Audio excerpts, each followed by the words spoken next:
Hi, this is Laurie Miggins, and this is Real Life with Laurie. Today I have Lana Burnley. Burnley, is that right? Burnley? Burnley, yes. Burnley, awesome. She is this incredible lady that I met, last Christmas, I guess it was.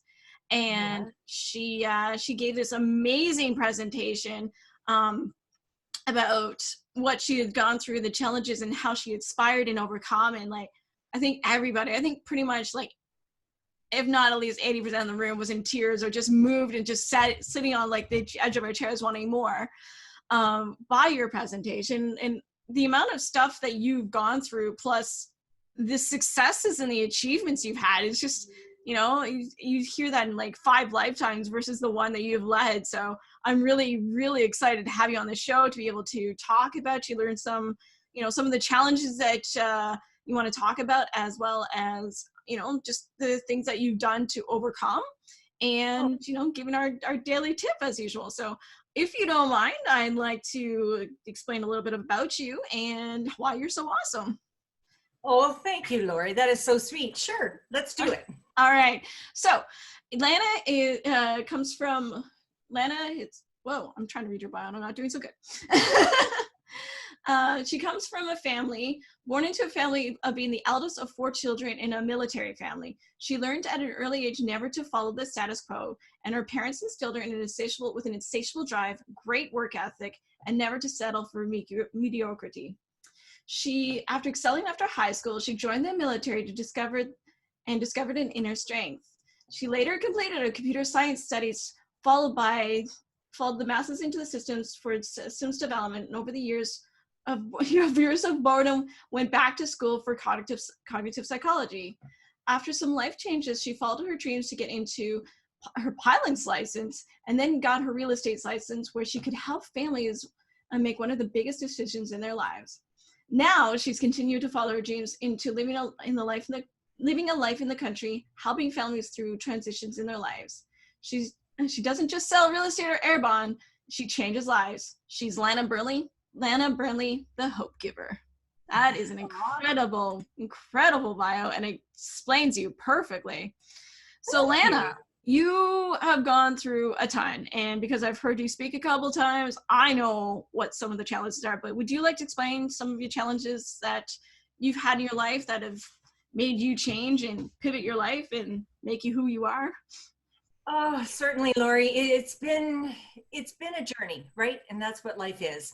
At the age of 35, I found a lump, and 36, a couple of months later, and it took a while for them to diagnose my first round of breast cancer. And by the time they had diagnosed it, it was locally advanced. So it actually started going from my breast into my pectoral muscle of my chest. So it had started advancing. And because of that, I ended up going through chemotherapy first, and then surgery, and then radiation. And that sort of changed the whole projection of my life, because I was in a typical but boring job for the late 80s, early 90s.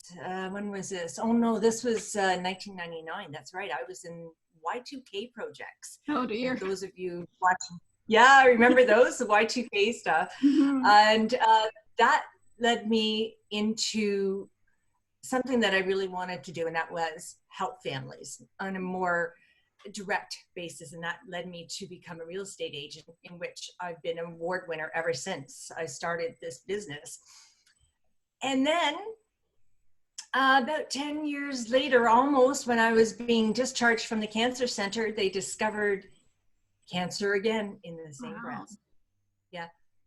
Excuse me. And what had happened was that they only did a partial mastectomy in that breast, and rather than taking off the full breast, and they discovered cancer again just after almost being, like I said, discharged from the cancer center. And so I started going through the same treatments again, unfortunately, because I'd had my lifetime dosage of radiation when I was 36. I could never have radiation again, and they had pounded me good with chemotherapy too back then. Have you ever noticed that when you're bald, your head is shiny.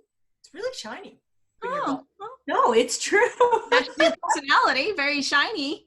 That's true. But the thing is too, you have to look at the good side of this. Yeah. Anyway, so I had a full mastectomy, and then I had chemotherapy again, which gave me my shiny bald head again. But I took this opportunity to become the blonde I always wanted to be. Oh, nice. Yeah, I had a blonde wig, I had a redhead wig, I had a big fluffy, what they call it, a country music wig. And I took that opportunity to do something a little bit different, and that was become the blonde or become the redhead, whichever. There was one point where I was wearing my blonde wig, and this was just before my chemotherapy had started for the second time, and my father didn't recognize me. When I was wearing it was so cute. Anyway, and I digress there. And so I went through the treatments again 10 years later, and I decided, for some reason, you know, when you get that sense saying you have to do this, I got the sense saying I had to take off, I should take off the other breast, like do a prophylactic mastectomy. And that was a year later. And when the biopsy came back from that breast, they said, oh yeah, well, you have the start of microcalcification and hyperplasia, which was the start of the cancer that I had the first time was hyperplasia and microcalcification the second time. Wow. What? If I had not followed through in my hunch or that gut feeling that moms seem to have really well, they're really good at that. Mm-hmm. I would have had cancer for the third time in my other breast. Wow. Thinking, oh my gosh. Anyway, I've been married at this time. I was married the first time. Unfortunately, my first husband hung himself, and then I ended up getting married a second time. And it's still, though, you have to keep going. Mm-hmm. Right? When you have found your purpose, when you have a reason to live, you just keep on going. You have to. You have no choice. It's a lot of tragedy to go through. Yeah, it really does hit you hard Mm-hmm. when you're going through that. And it makes you either fall down and stay down, Mm-hmm. or you get up. And when you have a purpose in life, and that's one of the reasons why I continue doing what I'm doing, is because I want others to know that there's hope. You can still survive no matter how much you get pounded in the head with a brick again and again. And I look at this as being a tap on the shoulder from the universe saying, wake up. Like, you got a second chance here. Do what you're supposed to be doing. Be the positive person you're supposed to be. Be the person you are meant to be. If you've got this gut feeling knowing I'm not enjoying what I'm doing, I don't like what I'm doing, then listen to it. Mm-hmm. No reason why you should be doing what you're doing when you're supposed to be doing something else.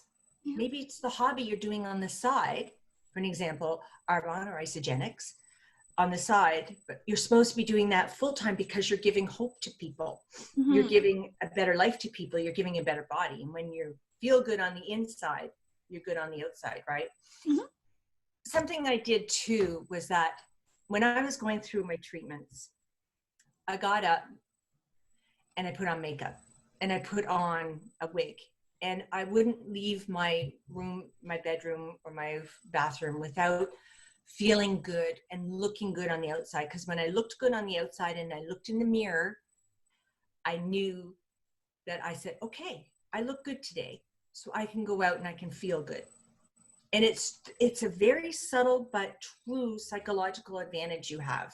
Mm-hmm. When you actually put on a little bit of makeup. And because of that, that's why I decided to go get my certified makeup license as a makeup artist, so that I can help other people just bring out that inner glow that they might have hidden, because we all have gorgeous eyes, and we all know that the eyes are the window to our soul, right? Mm. Just make them pop a little bit more, give them a little bit of color. Bob's your uncle. That's interesting how something in your, like, during a challenging time in your life brought out like a new love and a new change, and brought in like a new skill set even. So you took the challenge and made it an opportunity for yourself. That's right. That's exactly it. I took the challenge, and this way I can offer a bit more hope, or give a bit more hope to others, no matter what they're doing, whether they're going out to a prom or whether they've never used makeup before, or I can show people that they can actually own a home no matter what, even during COVID-19. Yes, that's true. Yeah. It's true. Yes, it's possible. And you can sell your home during these times too. And actually, this is just an aside. This is a really good time to sell because nobody else has got their house on the market. Anyway. And you were just telling me too that, that you were working with you and your assistant yesterday. And we were talking about Instagram and how much you're online now and that you're virtual, and that a lot of people don't know that. And so this is like a great time for you to be out and like helping people and pouring into them and giving them that hope that there is opportunity for them to, make that big transition in their lives and make the change into a new home. Exactly. Because even though our environment has changed, our community has changed, our life has changed so much in the past month and a half, right? The past 6 weeks. Very much so. It's okay. We just change what we're doing a little bit, tweak it a little bit, and show others that there is a way to do what you want to do. Mm-hmm. We just do it a little bit differently. Exactly. Yeah. Just like 9/11, right? Remember 9/11, September 11th, 2001, changed how we travel now, mm-hmm. right? We are going through the rigmarole to travel. We need passports to get down to the United States, which is like, on the other side of the street, basically. But now it's the same way with doing business. We're shopping mm-hmm. online. You can even buy a house online if we have to do it that way. Yeah. It comes to as we go through different changes in our lives, we evolve as a society and as a human, and as long as we're willing to adapt and stuff. I mean, that's one of my personal growth things is that adaptability is really hard for me. If I find out something right at the moment, I have to adapt really quickly. With my anxiety, last night on my Toastmasters, for instance, they're like, "Here, you're going to be doing this role." I'm like, "I didn't sign up for that." And then, thankfully, my friend, he's like, "I know what's going on. She's going crazy on me. She's going crazy here." He was able to step in, but but that is part of the human experience, is that you have to learn how to adapt and stuff. And that's exactly what you're saying, is that if we don't, right. It's a good thing. I mean, as much as we hinder against it, the adaptability and change always brings us to a new evolution and learning something, a new experience. And it might be challenging at the time, but overall it ends up being begins to be a better opportunity. Laurie, I've got a secret for you and everybody watching. Yeah. You're not going to die with change. Really? It's true. Well, it's true. It's just doing something different. And guess what? You're going to fail too. Failing forward is the best way to fail. I love failing. And that's no kidding. I was doing a little Zoom meeting this morning with my company, mm-hmm. and I swore because of my microphone was unmuted. Everybody got a great laugh out of it though. Yeah. That's awesome. That's sort of, that's just, I can't say that out loud. Was that the F-bomb I said? Yeah. That's one of the biggest things that we're teaching my daughter right now, is about failing forward, because she's learning how to type and she gets so frustrated trying to learn how to type properly in the right hand position. She's like, "This is difficult." I'm like, "Exactly, but you're not supposed to." She has these little games and I'm like, "You're not supposed to pass the first 10 times. You're just supposed to experience and practice." And she's like, "Oh," because she's very competitive. She gets that from her father, not from me. She's very competitive, so she was like, she gets super frustrated with it. And I'm like, and by the 10th or 11th time, she's like, "Oh, I passed." And then she gets, goes on to the next one. So perfect. It's a huge life lesson that I think that everybody needs to know, that you don't have to be perfect at what you do. And the people that are, great at what they do and the most successful at what they do, the amount of times they failed to get there, and then it was the 15th, 100th, or 120th time. And then even Wayne Gretzky, how much did he have to practice over and over again? Not to be Canadian, bringing up a Canadian role model, but that's okay. See, I'm wearing my Canadian flag. That's good. There you go. Yeah. Yeah, exactly. Yeah. So you found that all these challenges were opportunities, and obviously it's your mindset and what you did. What are other things that helped you overcome with all these life experiences? I think there's a misconception that we have to do things alone and by ourselves. It's impossible. There is no way that you have the education, the experience, and the environment to overcome these huge challenges all by yourself. You have to ask for help. You have to go to people, and the people that are coming into your life are probably there for a reason, and they're there to help you. And I remember the first time I was diagnosed, okay, I can't get through this by myself. I went through a weekend, and it was a weekend of dark clouds saying, oh my God, I don't want to die. I don't want to die. Yeah. But then I realized, you know what? If I ask somebody who's gone through this before, then they might be able to show me what they did. And then somebody else can show me what they did, and so on and so forth. I can't be an award-winning real estate agent without asking for help. I'm not a decorator. I'm not a building inspector. I'm not a building contractor. I'm not a well expert, but I know the experts who are. And so that's how you get through these challenging times, is with help and with somebody else getting your back, or a whole team getting your back. And that's how I got through my cancers, the death of my first husband, the second cancers, the changes from like a high-tech career to a people career, is with people and asking for help. That's wonderful. One of my biggest tips is getting help. Yeah, and I think it's something that Janet and I talked about last week. In the previous week, Emila talked about community, right? Like we are pouring into each other and not just thinking about ourselves. And then we reach out for that help in that community. Then it's not just you looking after yourself, it's everybody else as well. And that's such a beautiful, Emil's the one that really, like, oh, that's beautiful. Because part of the show is not to feel like, the whole thing is not to feel alone, and that there you have that. And I'm like, I'm changing that not alone to feeling of like hope and community, because that's really, that's what helps me whenever I'm like at my worst, or if I have a panic attack and my brain just decides to shut down, is I reach out for my partner. If he's not there, I reach out for my ex-husband, and I reach out to my parents, or whoever else. And if there's nobody there, it's the distress line. So yeah, it's just a matter of reaching out, and then somebody's there to hold your hand or help you guide through it, and till you come back to wherever you can to your own resolve. So for sure. That's right. They bring you down and they ground you, right? And they say, the word for it, yeah.